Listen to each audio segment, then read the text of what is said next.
నల్లమల అడవిలో ఒక సింహం, ఒక ఏనుగు ఉండేవి. ఆ రెండింటికి తాము చాలా బలవంతులమని చాలా పొగరు.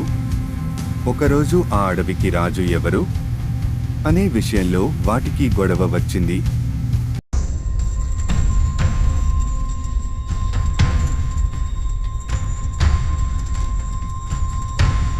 అప్పుడు సింహం ఏనుగుల దగ్గరికి ఒక నక్క వచ్చింది. నీకు ఒక పోటీ పెడతాను, ఎవరు గెలుపొందితే వాళ్లే ఈ అడవికి రాజు అంది. ఏనుగు సింహం సరే అన్నాయి. నక్క ఏనుగును పిలిచి ఈరోజు చీకటపడే లోపల నువ్వు ఒక జింకను పట్టుకొని రావాలి అంది. సింహాన్ని పిలిచి ఈరోజు చీకటపడే లోపల నువ్వు ఒక చెట్టును పట్టుకొని రావాలి అంది. రెండూ సరే అంటూ అడవిలోనికి పరిగెత్తాయి. కాని చీకటపడేలోగా ఏనుగు జింకను పట్టలేకపోయింది.